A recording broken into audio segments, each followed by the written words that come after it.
이제 오늘 토요일 날 주시는 말씀은 창세기 13장입니다. 창세기 13장 10절부터 18절까지 말씀입니다. 오늘도 또 그래도 다 한 번 더 다시 일어나시면 좋겠습니다. 금방 또 앉으셨는데 다 일어나셔서 창세기 13장 10절부터 18절까지 한 절씩 교독해서 읽겠습니다. 이에 롯이 눈을 들어 요단 지역을 바라본즉 소알까지 온 땅에 물이 넉넉하니 여호와께서 소돔과 고모라를 멸하시기 전이었으므로 여호와의 동산 같고 애굽 땅과 같았더라. 그러므로 롯이 요단 온 지역을 택하고 동으로 옮기니 그들이 서로 떠난지라. 아브라함은 가나안 땅에 거주하였고 롯은 그 지역의 도시들에 머무르며 그 장막을 옮겨 소돔까지 이르렀더라. 소돔 사람은 여호와 앞에 악하며 큰 죄인이었더라. 롯이 아브라함을 떠난 후에 여호와께서 아브라함에게 이르시되 너는 눈을 들어 너 있는 곳에서 북쪽과 남쪽 그리고 동쪽과 서쪽을 바라보라. 보이는 땅을 내가 너와 내 자손에게 주리니 영원히 이르리라. 내가 내 자손이 땅에 티끌 같게 하리니 사람이 땅에 티끌을 능히 셀 수 있을진데 내 자손도 세리라. 너는 일어나 그 땅을 종과 횡으로 두루 다녀보라. 내가 그것을 내게 주리라. 같이 읽습니다. 이에 아브라함이 장막을 옮겨 헤브론에 있는 마므레 상수리 수풀에 이르러 거주하며 거기서 여호와를 위하여 제단을 쌓았더라. 아멘.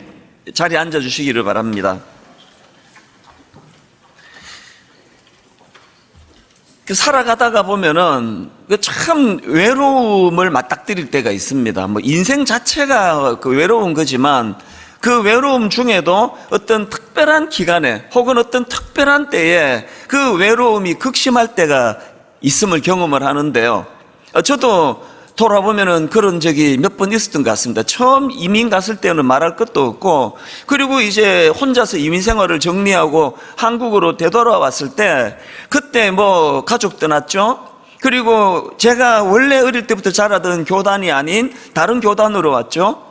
신학교 3년 내내 아주 그 어릴 때부터 같이 자랐던, 어릴 때부터 같이 꿈을 나누었던 그런 동력자, 그런 사람들은 눈에 보이질 않고 모든 게 너무 낯습니다. 그래서 참 외로웠거든요. 그 중에도 신학교 1학년 여름 방학 때 아마 제 일생에서 가장 외로웠던 기간 중이었던 것 같아요. 이제 동료 신학생들은 다 이제 자기 고향으로 집으로 다 흩어지고 저 혼자 이제 사당동에 있는, 그때 우리 신학대학원은 양지, 경기도 양지에 있었고 학부가 서울 사당동에 있었는데 그 낯선 학부 기숙사에 와가지고 지냈는데요. 그때 왜 방학 때 미국에 안 들어갔는지 기억이 전혀 안 납니다. 왜 안 갔는지 모르겠는데요. 아마 이제 나름대로 이 기간 동안에 처음 접하는 이제 신학 공부를 뭐 더 해야 되겠다, 그런 이유였지 않을까 짐작을 합니다. 그렇게 서울에 남아 있으니까요, 그 학부 학생 몇 명이 이제 기숙사에 있고 너무 쓸쓸하고 외로운 겁니다. 그 외로움은 이루 말로 다 못하는 게요, 일주일에 진짜 말 몇 번 할 수가, 하루 종일 한마디도 할 수 없는 상황이에요. 그게 뭐 얼마나 외롭고 외로웠는지 정말 뭐 눈물이 찔끔찔끔 나는 정도예요. 그래서 이제 너무 외로우니까요, 그 총신대 학부 그 사당동에서 그 언덕을 넘어가면은 그 숭실대학이 나오는데, 너무 이 총신대학에만 있으니까 답답하니까 이제 그 언덕을 넘어서 숭실대학교를 넘어가는데 그 언덕길에서 막 소리를 질렀던 기억이 참 많이 납니다. 어떨 때는 이제 그 언덕으로 넘어가는데 거기는 차도밖에 없고 인도는 사람이 잘 안 다니기 때문에 쓱 둘러보고 사람 없으면은 막 소리를 질렀습니다. 설교 연습도 그때 많이 했고요. 그리고 때도 많이 썼습니다. 하나님 외로워요! 그러면서 외로워 죽겠어요! 이렇게 소리를 지르고, 그러면서 언덕을 넘어가 숭실대학교로 들어가면 거긴들 뭐지 아는 사람 있습니까? 아무도 모르는 낯선 대학생들로 가득 차 있는 그 캠퍼스에서 그 구석진데 이제 거기 원래 대학교 식당이 또 싸잖아요. 그래서 거기서 또 밥을 먹고 또 쓸쓸히 언덕을 넘어서 이제 기숙사로 돌아오는, 이거를 거의 석 달 가까이를 했습니다. 그때를 돌아보면은 이 외로움이 뼈에 사무친다는 게 이런 거구나. 그리고 뭐 지금처럼 인터넷이 있습니까? 무슨 뭐 카톡 전화가 있습니까? 그때는요, 3,000원짜리 그 공중전화 카드를 사면 이게 지금부터 이게 30년 전이니까 3,000원이면요, 지금으로 치면 이게 한 3만 원 더 될 것 같은데요. 그게 딱 3분 통화예요, 미국에. 딱 3분 통화. 그래서 이제 공중전화에 딱 한 달에 한 번씩, 돈이 없을 때니까. 그래서 이제 카드를 넣고 전화를 드리면, 어머니 저예요, 뭐 어쩌고 인사하고 나면은 말하려고 그러면 전화 끊어져요. 3분. 그러면 또 외로움이 물밀듯 밀려오고 그런 시간을 보냈거든요. 근데 여러분, 제가요, 그렇게 외롭고 고독했던 그 신학대학원 1학년 시절이 이 말씀을 준비하다가 떠오른 이유가 있습니다. 뼛속같이 외로웠을 때 하나님께서 그렇게 외로웠던 기억으로만 남겨두지 않으시고 제 생애에 여러 번 말씀드렸잖아요. 가장 충만하고 가장 뜨겁고 가장 마음의 행복이 넘쳤던 때도 또 그때예요. 이게 신비입니다. 왜 그렇습니까? 오늘 본문을 보면서 제가 이 아브라함을 보면서 그 은혜를 참 많이 옛 생각이 떠올려지는데요. 가장 외롭고 가장 힘들 때 하나님은 그를 방치해 두지 않으시기 때문에 그렇습니다. 오늘 본문 아브라함을 한번 보시기를 바랍니다. 창세기 13장 14절, 롯이 아브라함을 떠난 후에 여호와께서 아브라함에게 이르시되, 롯이 아브라함을 떠난 후에, 여러분 이 신앙생활은 하나님과 쌓아가는 스토리라 그랬듯이 성경을요, 무슨 막 불교 경전 읽듯이, 뭐 불교 경전이 어떻게 전개되는지 저는 잘 모르겠습니다만 어떤 무거운 경전 읽듯이 하면은 그거 잘못 아시는 거예요. 성경은 처음부터 끝까지 스토리예요. 하나님과 함께하는 스토리. 그래서 그 사도 바울이 복음 전하다가 말년에 감옥에서 춥다, 외투 좀 갖고 와라, 그 누가 보고 싶네, 그 누굴 좀 데리고 와라, 뭐 이런 것들을 하나님이 다 기록하도록 허락하시는 그게 성경이에요. 그 성경을 읽으실 때는요, 영적인 감정이입이 중요합니다. 아브라함이 지금 어떤 상황이겠는지 상상해 보세요. 왜 여기에다가 하나님이 아브라함에게 이르시되 하기 전에 여기다가 전제를 하나 붙이십니까? 롯이 아브라함을 떠난 후에, 아마도 이 한마디 속에요, 많은 아브라함의 그 복잡한 생각이 있었을 것 같아요. 하나님께서 아브라함에게 꿈과 비전을 주셨을 때, 그리고 너는 복이 될 것이라는 그런 놀라운 말씀을 주셨을 때, 그 말씀을 듣고 이제 하란을 떠나 가나안으로 가기로 결정하고 아브라함이 가나안을 갈 때 누구를 데리고 갑니까? 조카 롯을 데리고 가잖아요. 참 그 아버지가 일찍 돌아가신 그 조카를 보니까 글쎄 뭐 마음에 연민이 느껴졌을 수도 있고요. 어떤 이유인지는 없습니다. 여러분이 한국에 살다가 미국으로 이민을 가시면 어지간하면 조카 데리고 가는 일은 흔하지 않습니다. 그런데 지금 그 여정길에 조카를 데리고 가요. 그 조카와 지금 방금 헤어졌단 말이에요. 그것도 물질 문제 때문에. 이 물질 문제 때문에 다툼이 심해지니까, 그래서 이제 양보해서 네가 원하는 대로 해라, 그렇게 해서 헤어졌어요. 그리고 또 아브라함의 이 만감이 교차되는 거 얼마든지 짐작할 수 있습니다. 야속하지 않겠습니까? 아니 그래도 삼촌으로 정 내놓으라고, 네가 이쪽 택하면 난 저쪽 택하고, 네가 저쪽 택하면 난 이쪽 택할게 그러는데, 당연히 삼촌이 먼저 택하셔야죠. 내 이 많은 부, 이거 다 삼촌 때문에 온 건데 이래야 되는 거 아닙니까? 그렇게 야속하게 딱 자기가 눈에 보기에 좋은 가장 그 알짜 같은 땅 택해가지고 싹 그렇게 떠나가는 롯을 생각하니까 배신감도 느끼고 마음에 서운함도 있고, 이런 만감이 교차하던 때가 오늘 본문에 이 한마디로 다 녹아 있는 거예요. 롯이 아브라함을 떠난 후에. 여러분, 여기서 진짜 중요한 은혜를 우리가 발견하는데요, 제가 아까 왜 이 말씀을 묵상하다가 내 인생에 가장 외로웠던 신학교랑 시절이 떠올랐다고 그런 말씀을 제가 드렸습니까? 제 생애에 가장 외로웠던 그 순간이었지만 어떤 시기보다도 하나님의 만져주심이, 말씀해 주심이 가장 컸던 때가 그때거든요.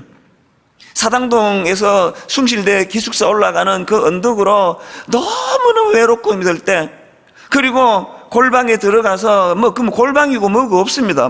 방학계 그 학교 캠퍼스가 다 빈 곳 아닙니까? 그렇게 답답한 마음을 가지고 주님 앞에 무릎을 꿇고 기도를 드리면은 하나님이 막 풍성한 은혜를 주시는 거예요. 그래서 저는 여기 나와 있는 롯이 아브라함을 떠난 후에 여호와께서 아브라함에게 이르시되, 이 말씀이 너무나 은혜로 다가오는 거예요. 그런가 하면 더 중요한 것은 그 다음 말씀입니다. 후반부 보십시오. 14절 15절을 연결해서 읽어드릴게요.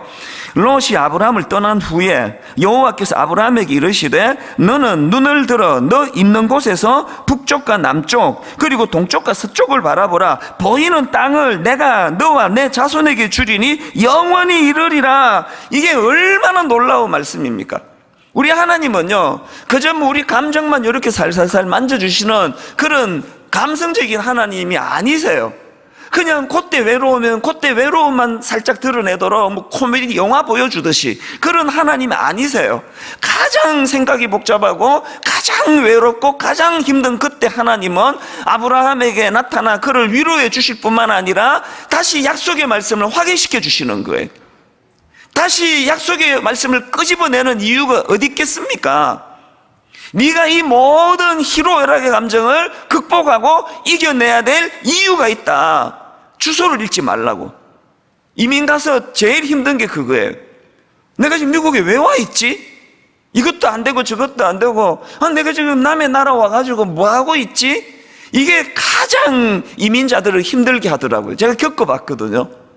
하나님은요, 항상 우리가 어떤 고비를 겪을 때, 우리가 외로움에 빠질 때 너무 그 뼈에 사무치는 외로움은요, 그 사람의 영혼을 병들게 해요. 그럴 때 하나님은 위로도 해주시지만 가장 중요한 것, 약속의 말씀을 다시 확인시켜 주시는 거예요. 너 여기 왜 왔는지 잊으면 안 된다. 네 이 마음의 고생을 이겨내야 될 이유가 있다.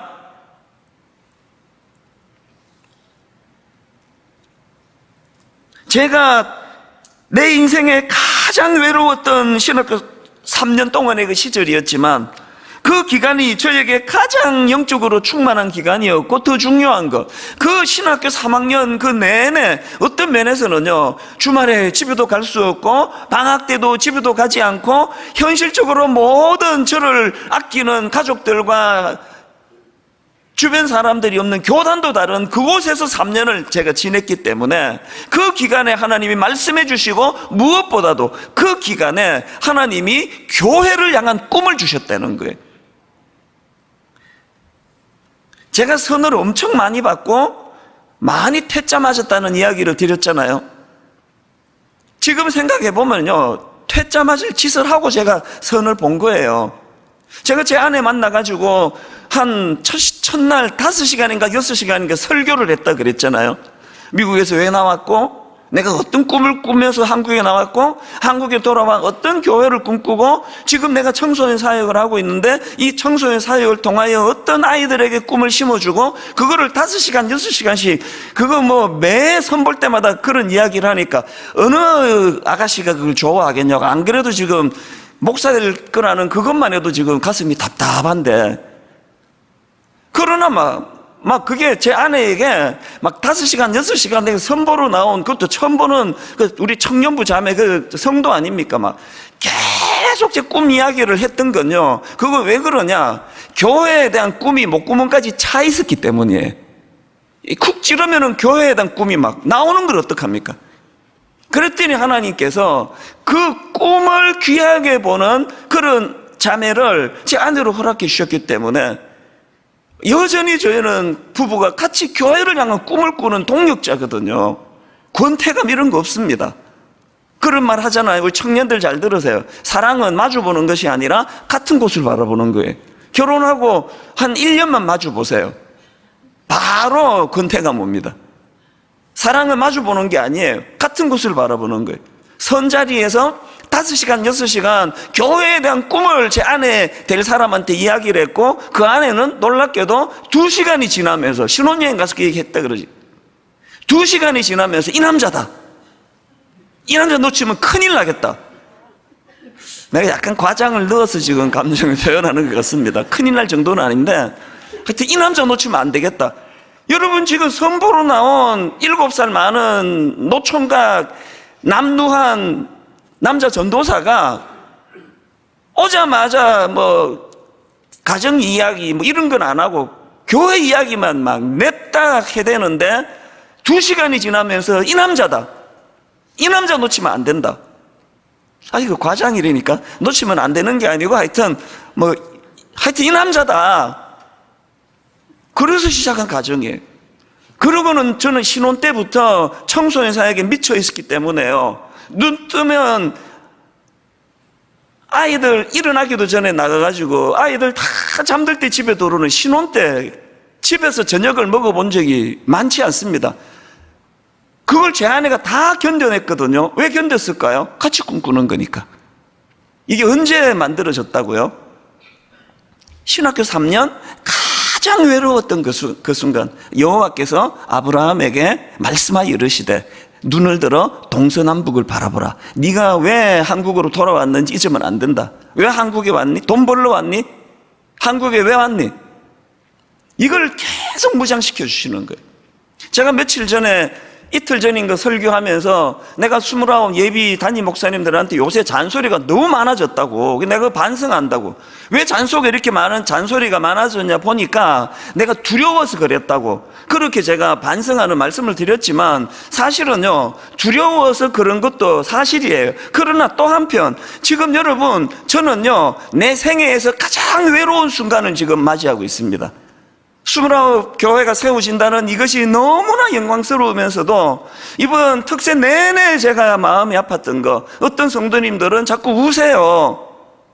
이게 마지막 분당 우리 교회에서 마지막 특세라 생각하니까 그렇게 눈물이 나네요. 그 성도님과 똑같은 마음이에요.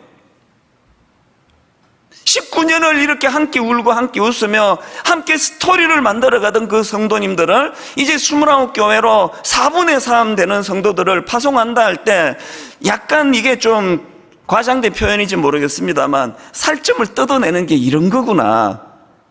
그 요즘 많이 외로워요. 제가 어떤 위로도 잘 통하지 않습니다. 그런데 여러분, 요즘만큼 충만할 데가 없는, 하나님이 또 계속 꿈을 주시니까, 새벽마다 하나님이 저를 꿈으로 인도해 주시니까, 그래서 자꾸 잔소리를 하게 되는 거예요. 이 선보던 그때의 정상이 또 나타났어요. 막 쿡 찌르면은 29 교회, 쿡 찌르면 29 교회. 그래서 제가 어떤 분들은 목사님 이제 그 1만 성도 파송 운동 얘기 좀 안 했으면 좋겠습니다. 그럼 내가 알겠다 그래. 그 말이 맞습니다. 안 되는 걸 어떻게 해요? 하다 보면 또 그 이야기가 나오고 하다 보면 또 그 이야기. 그건 여러분 오해는 하지 말아주세요. 어떻게든 내보내려고 그러는 게 아니라요, 지금이 제가 가장 외로워요. 제가 너무너무 외로워요. 외로우면 어김없이 하나님이 저를 만나주시고 만져주시는데 요즘만큼 이 꿈과 비전으로 교회를 향한 소망으로 저를 다루어 주실 데가 없습니다. 그러니까 쿡 찌르면 교회 얘기가 나오는 거예요. 그래서 29 목사님들한테도 만나면 잔소리하고, 설교에도 내가 오늘은 내가 이거 안 해야지 다음 절대 안 해야지. 그런데 또 하고 있잖아 지금 또. 그 권사님이 하지 마라 그랬는데 이거 어떡하지? 오늘 여러분 특별 세부 부흥의 마지막 날 이 원리를 잊으시면 안 됩니다. 지금 외로우세요? 특별히 그 사람에게 실망하고 사람에게 배신당해. 그래서 눈을 떠보니 다 떠났네? 혼자밖에 없는 쓸쓸함이 있으세요? 2가지 복을 받으실 준비를 하세요. 하나님이 여러분을 어루만져 주실 때예요. 여러분, 하나님이 말씀하실 때입니다. 그런가 하면 2번째로 네가 왜 살아야 되는지 아니? 이 외로움을 이겨내야 되는 이유가 있다. 우리의 삶의 이유, 꿈, 비전, 지금 그걸 알려주시고 계시는 걸 한번 눈을 떠 영안을 열고 그것에 귀를 기울여 보시기를 바랍니다.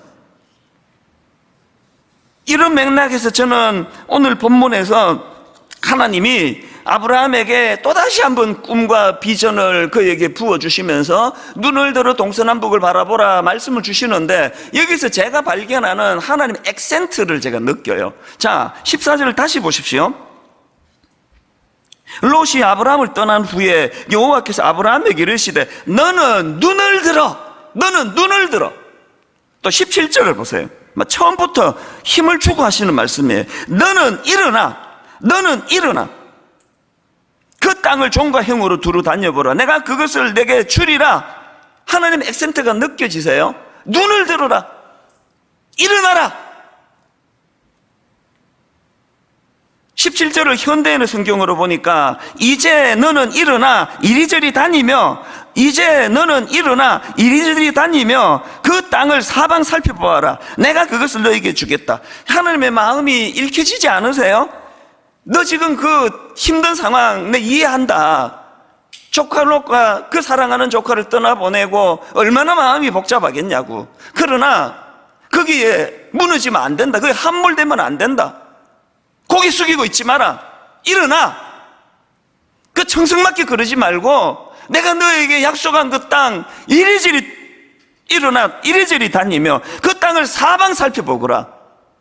오늘 이 새벽에 하나님이 저와 여러분에게 바로 이 말씀을 주신다고 생각합니다. 많이 힘드시죠? 코로나19 때문에 많이 위축되시죠? 우리 목요일 날에도 영상을 봤습니다만 자영업 하시는 수많은 성도님들 많이 힘드시죠? 하나님이요, 그도 힘든 거 다 안다, 다 아는데 왜 그렇게 고개 숙이고 힘 하나 없이 그렇게 다 다니느냐고. 그걸 견뎌내야 되는 이유를 까먹었구나. 오늘 하나님이 마지막 시간에, 특세 마지막 시간에 액센트를 넣어서 말씀하시는 게 들리지 않으세요? 롯이 아브라함을 떠난 후에 여호와께서 아브라함에게 이르시되 너는 눈을 들어, 너는 눈을 들어 너 있는 곳에서 북쪽과 남쪽 그리고 동쪽과 서쪽을 바라보라. 너는 일어나 그 땅을 종과 행으로 두루 다녀보라. 오늘 이 특별새벽 부흥의 토요일 마지막 날 주시는 말씀으로 고개 숙이고 있던 여러분들이 꿈을 회복해 주신 하나님 은혜로 눈을 들어 고개를 들어 동서남북을 바라보는 놀라운 사건이 이 새벽에 일어나게 되기를 바랍니다. 무기력하게. 그래서 여러분, 자녀 키우면서 가장 힘들고 안타까운 케이스가 자녀가 어떤 일로 낙심해서 방에서 안 나올 때래요. 어떤 집에 집사님 아이 삼수하고 너무 공부 잘하는 애인데 또 실수하고 그래가지고 실패하고 방에서 안 나오는 거예요. 방에서 안 나오는 겁니다. 부모 된 입장에서 그것만큼 억장이 무너지는 데 없다고 생각합니다. 오늘 무기력한 저와 여러분을 향한 아버지 하나님의 심정이 이러하심을 믿으시기를 바랍니다. 이제 고개 좀 들어라. 하나님이 죽었냐? 너 힘든 건 내가 알겠는데 이제 고개 좀 들어라.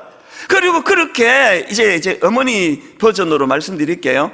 그 방구석에만 그렇게 처박혀 있지 말고 좀 나가봐. 좀 세상이 얼마나 넓은지, 할 일은 또 얼마나 많은지.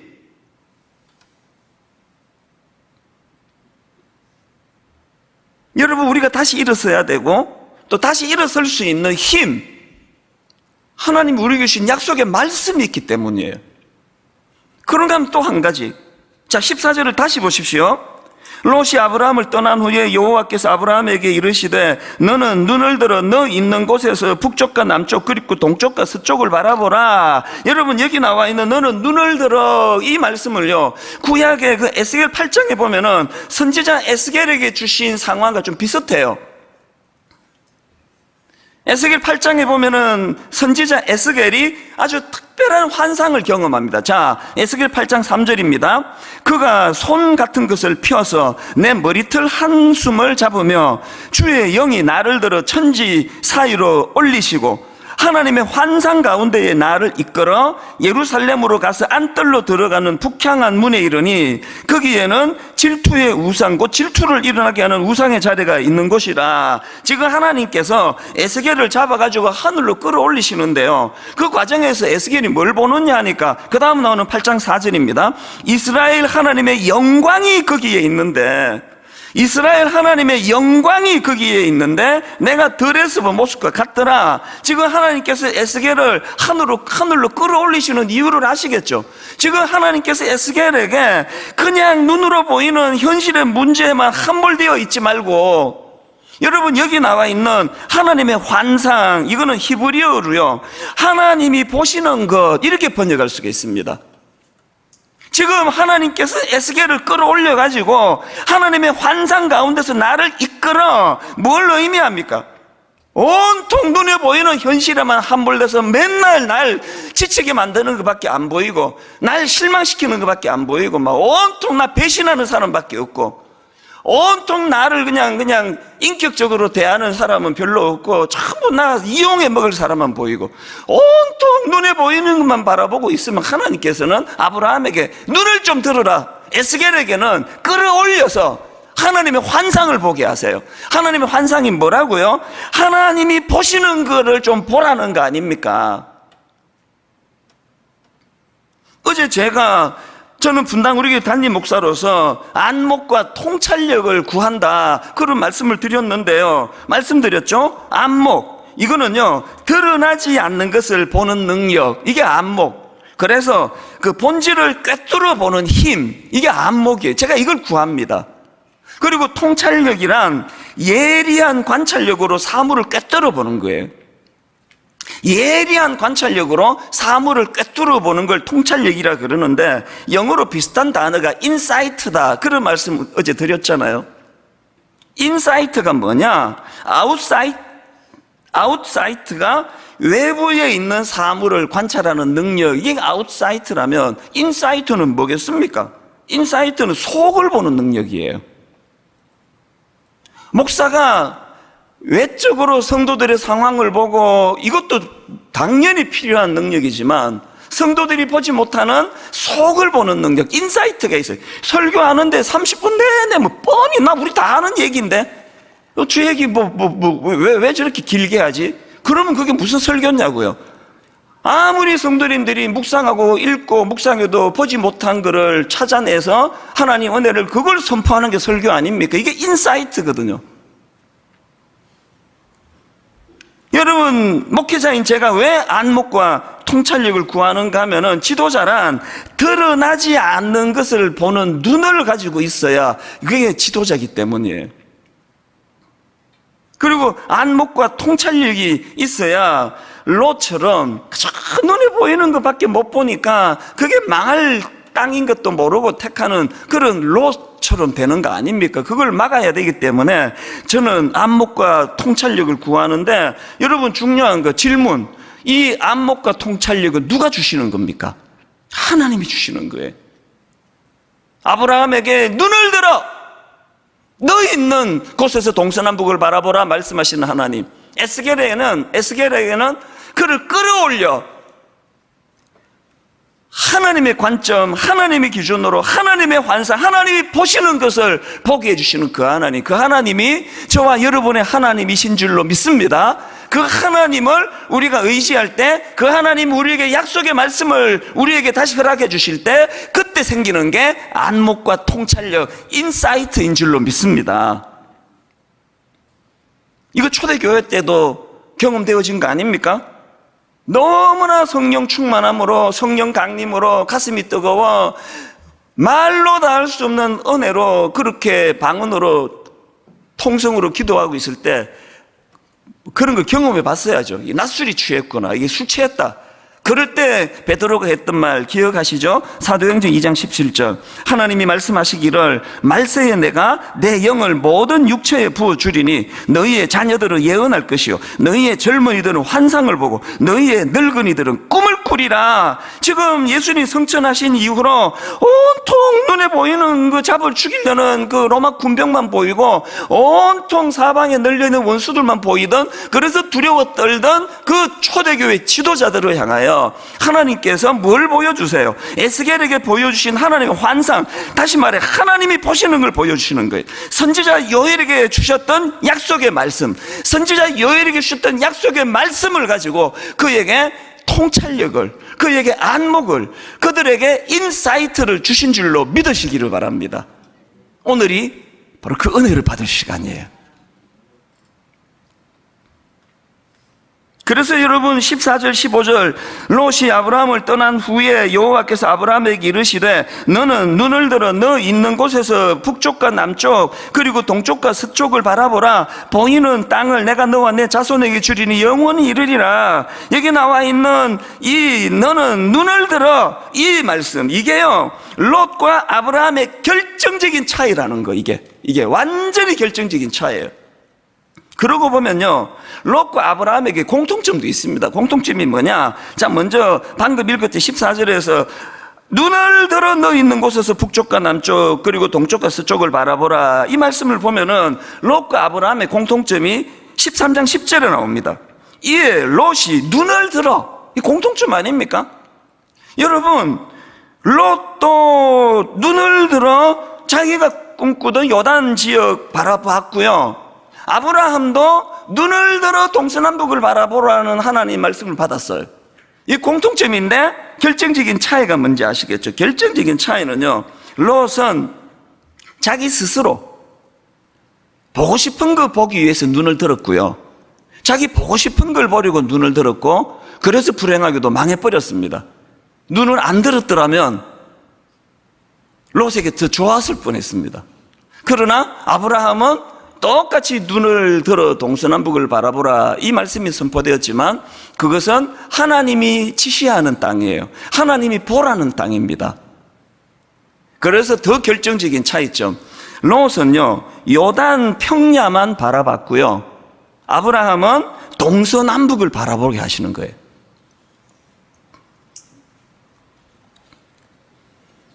저는 분당 우리 교회 또 함께 예배를 드리시는 모든 성도님들에게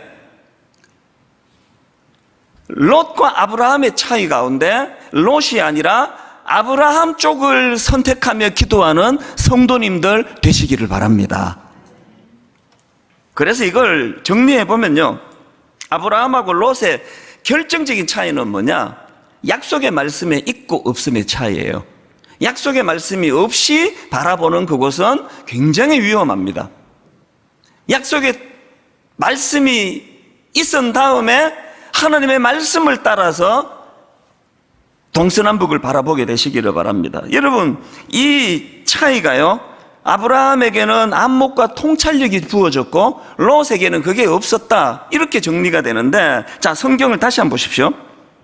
아브라함은요 롯과 헤어진 이후에 계속 하나님의 인도하심을 받아요. 계속. 그런데 롯과 관련해서 성경을 한번 읽어보세요. 롯과 관련해서는 삼촌 아브라함하고 헤어져서 자기가 원하는 땅을 선택해서 갔다, 이거 말고는 더 이상의 비극적인 사건 몇 개 말고는 기록이 없습니다.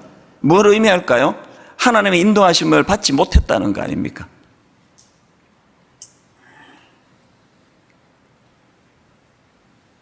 이게 어떤 중요한 포인트를 가져다 주느냐? 자, 17절 너는 일어나 그 땅을 종과 행으로 두루 다녀보라. 내가 그것을 내게 주리라. 그랬더니 18절 이에 아브라함이 장막을 옮겨 헤브론에 있는 마므레 상수리 숲으로 이르러 거주하며 거기서 여호와를 위하여 제단을 쌓았더라. 이게 되게 재밌는 표현이에요. 자, 다시 한번 17절을 다시 한번 보세요. 포인트를 다시 보세요. 너는 일어나 그 땅을 종과 행으로 두루 다녀보라. 내가 그것을 내게 주리라. 그랬더니 막 18절에 그때부터 아브라함이 이제 막 찬스다, 기회가 왔다 그래가지고 막 하나님이 이제 허락했다 그러면서 막 종과 행으로 막 미친 듯이 땅을 둘러다닌 게 아니라 님 이제 너는 일어나 그 땅을 종과 행으로 둘러다녀 보라. 내가 그걸 네게 주겠다 그랬더니 바로 18절에 이에 아브라함이 장막을 옮겨 헤브론에 있는 마므레 상수리 숲으로 이르러 거주하며 거기서 여호와를 위하여 제단을 쌓았더라. 여러분 이 차이를 아시겠습니까? 롯 같았으면요, 나 이제 허락받았다 그러고는 막 미친 듯이 땅을 둘러다녔을 거예요. 롯의 관심은 하나님이 주시는 축복이었고 약속의 말씀을 받은 아브라함에게는 하나님이 목적이었거든요. 근데 여기서 여러분 이 18절에 이에 아브라함이 장막을 옮겨 헤브론에 있는 마므레 상수리 숲으로 이르러 거기 거주하며 거기서 여호와를 위하여 제단을 쌓았더라 이렇게 되어 있는데요, 아브라함이 제단을 쌓은 그곳이 헤브론이래요. 헤브론. 근데 여러분 이 헤브론은 친구라는 뜻의 어원을 가지고 있습니다. 뭘 의미할까요? 뭐가 강조됩니까? 하나님은요 아브라함을 친구로 부르셨다는 의미를 강조하는 단어 아닙니까? 아브라함이 애굽으로부터 올라와 헤브론에 이르는데 그곳에 제단을 쌓고 예배를 하는 거, 그래서 기근이라는 문제가 찾아왔을 때 그 문제를 가지고 하나님께 의뢰하지 않고 자기 생각으로 자기 방식으로 그 문제를 풀어가려 했던 그 마지막 그 자신의 어리석은 그 순간의 모습을 청산하도록 도와주신 하나님, 그 하나님께서 아브라함을 친구로 불러주셨다. 그래서 여러분 아시죠? 이 헤브론은요 아브라함과 그 가족들에게 특별한 곳이에요. 그곳은 그곳에 있는 막벨라 굴을 사서 가족 묘를 사용했기 때문입니다. 하나님께서 자기를 친구로 불러주신 그곳,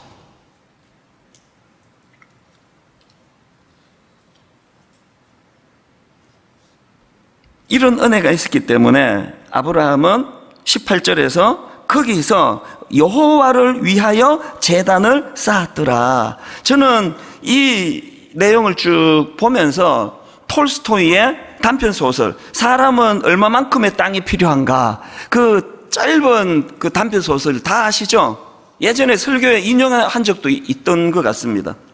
바흠이라는 농부가 꿈에 하루 동안 걸어서 돌아오는 땅이 자신의 것이 된다는 이 약속으로 인해서 더 많은 땅, 우리 같아도 그랬을 것 같아요. 오늘 이 하루 네가 밟는 땅 다 네 거 된다 그래가지고 그 마음이 급하고 욕심은 나고 그래서 막 하루 온종일 더 많은 땅을 가지려고 무리했다가 피를 토하고 죽고 만다, 그런 내용의 이야기 아닙니까? 딱 여기 나오는 농부 바흠이 롯 아닙니까? 그런데 아브라함은 하나님께서 너는 일어나 그 땅을 종과 행으로 두루 다녀보라, 내가 그것을 네게 주리라, 그 말씀이 떨어지자마자 18절에 이에 아브라함이 장막을 옮겨 헤브론에 있는 마므레 상수리 숲으로 이르러 거주하며 거기서 여호와를 위하여 제단을 쌓았더라. 아브라함의 길로 나가시기를 원합니다. 결론을 이렇게 맺기를 원합니다. 저는 톨스토이의 사람은 얼마만큼의 땅이 필요한가 그 제목에 대한 질문에 대한 답을 이 단편소설 끝에서 내리고 있잖아요. 조금이라도 더 많은 땅을 차지하려고 무리하다가 그렇게 비참하게 피를 토하며 죽은 주인공 바흠, 사람은 얼마만큼의 땅이 필요하냐고요? 결국 그 주인공 바흠에게 필요했던 땅은 그가 묻힐 반평 크기의 땅이었대요. 이게 인생입니다. 저는 오늘 설교의 말씀을 마무리하고 지난 한 주간 특별 새벽 부흥회의 이 은혜를 쭉 마무리하면서 저는 18절에 나와 있는 두 표현이요, 거기서 또 여호와를 위하여, 거기서, 여러분 우리가 발 딛고 있는 이곳이 예배의 자리인 줄 믿습니다. 내 직장이, 내 캠퍼스가, 내 가정이, 내 예배당이 거기서 예배하는 장소예요. 그런가 하면은 여호와를 위하여 드리는 예배예요. 저는 한 주간 쭉 마무리하면서 우리 특세 때 그 쌓았던 스토리, 추억 기억하시죠? 백문일답. 모든 성도님들이 하나같이 무슨 질문 어떻게 드리든지, 무슨 질문을 어떻게 드리든지 모든 성도들은 대답을 하나 외쳤던 그 한마디, 예수 그리스도, 예수 그리스도, 예수 그리스도, 예수 그리스도. 그래서 100가지 질문 앞에 한 가지 답이에요. 결론을 이렇게 맺습니다. 많이 힘드세요? 외로운 자리에 빠졌습니까? 의지했던 롯이 떠나버렸습니까? 둘러보니 아무도 없습니까? 지금이 하나님께서 여러분을 만나주시고 말씀하실 때예요. 그리고 지금이 내가 왜 여기 있지? 내가 왜 이민가 있지? 내가 왜 지방에 가 있나? 내가 왜 지금 이런 어려움을 겪고 있나? 이 질문에 대한 답을 주실 때예요. 잊지 마라. 약속의 말씀을 따라 네가 여기까지 왔다. 오늘 여러분 이것들을 총 정리하면서 우리 이 찬양이요, 백문일답할 때 단골로 부르던 찬양이었습니다. 예수는 내 힘이요 나의 기쁨 내 참 소망, 그 이름의 생명이 내 삶의 이유라. 그 이름의 생명이 내 삶의 이유라.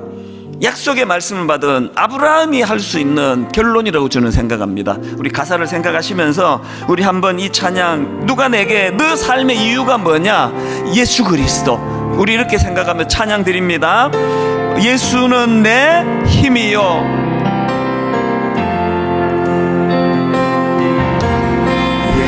예수는 내 힘 나의 기쁨 내 참 소망, 그 이름의 생명이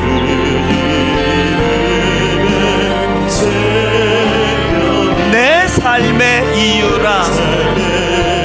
우리 다시 한번 이렇게 선포합니다. 예수는 내 힘이요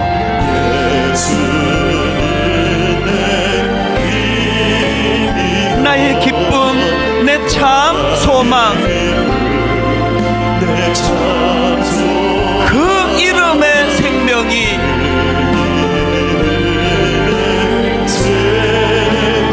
내 삶의 이유라. 여러분 아브라함처럼 우리 이렇게 한번 선포하기 원합니다. 오직 주만 따라갑니다.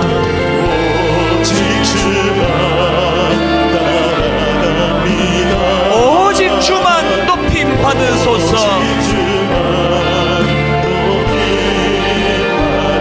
아브라함처럼 한번 선포하기 원합니다.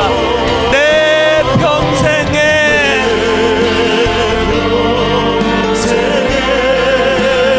그 이름은 그의 선하심을 세상에 노래합니다. 너는 복이 될지라, 너는 복이 될지라. 그 이름의 크신 능력,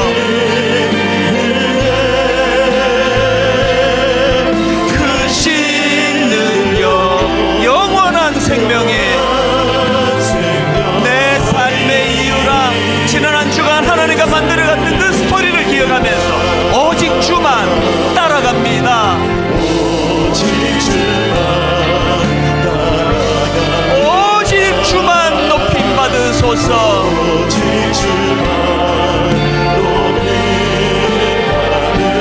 여러분 우리 삶을 통하 우리 생애를 통하여 내 평생에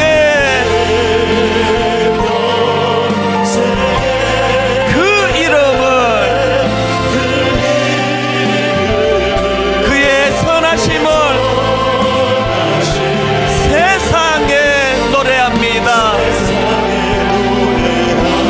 그 이름에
살아가는 동안에 여러분 반드시 깨달아야 되는 한 가지, 나의 힘을 의지할 수 없으니. 그렇기 때문에 기도하고 낙심하지 말 것은 주께서 참 소망이 되심이라. 여러분 믿음으로 선포하기 원합니다. 하나님의 꿈이 나의 비전이 되고 예수님의 성품이 나의 인격이 되고 성령님의 권능이 나의 능력이 되길 원하고 바라고 기도합니다. 우리 다 자리에서 일어나셔서 일어나 하나님 앞에 찬양으로 갑니다. 하나님의 꿈이 나의 비전이 되고 눈을 들어 동서남북을 바라보라. 예수님의 성품이 나의 인격이 되고 성령님의 권능이 나의 능력이 되길 원하고 바라고 기도합니다. 우리 마지막으로 한 번 더 이렇게 선포하고 기도하기 원합니다. 하나님의 꿈이 나의 비전이 되고 예수님의 성품이 나의 인격이 되고 능력받기 원합니다. 성령님의 권능이 나의 능력이 되길 원하고 바라고 기도합니다. 지난 여섯 동안 주신 은혜를 다 묶어서 기도하기 원합니다. 약속의 말씀이 통찰력을 가져다 줍니다. 약속의 말씀이 안목을 가져다 줍니다. 약속의 말씀이 인사이트를 가져다 줍니다. 보이지 않는 것들을 보는 능력을 허락하여 주시옵소서. 우리 주님 이름 한번, 주님 이름 세 번 큰 소리로 부르고 통성으로 기도합니다. 주여 주여 주여. 살아계신 하나님 아버지, 오늘 하나님 앞에 은혜를 구하며 일어나 주님 앞에 기도하기 원합니다. 하나님의 꿈이 나의 비전이 되기 원합니다. 하나님의 성품이 나의 인격이 되기 원합니다. 성령님의 권능이 나의 능력이 되기를 원합니다. 아버지, 이것들을 원하고 바라고 기도합니다. 주의 길을 걸어가는 동안에 나의 힘을 의지할 수 없고 세상의 건 의지할 수 없으니 하나님, 기도하고 감사하며 낙심하지 말 것은 주님이 내 소망이 되시리라. 아버지 하나님, 찬양을 마음으로 듣고 하나님 앞에 기도합니다. 주신 약속의 말씀을 의지합니다. 주신 약속의 말씀을 붙잡습니다. 주신 약속의 말씀을 가지고 낙심된 그 자리에서 고개를 들고 일어나 아버지 하나님 돌아가신 장면을 바라보기 원합니다. 그 자리를 걸어나가기 원합니다. 하나님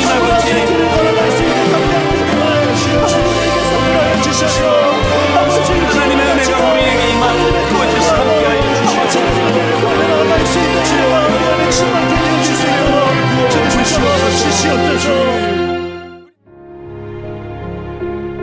지금은 선교 헌금 시간입니다. 이 예배를 통해 삶 가운데 은혜와 회복이 충만하시길 간절히 기도합니다.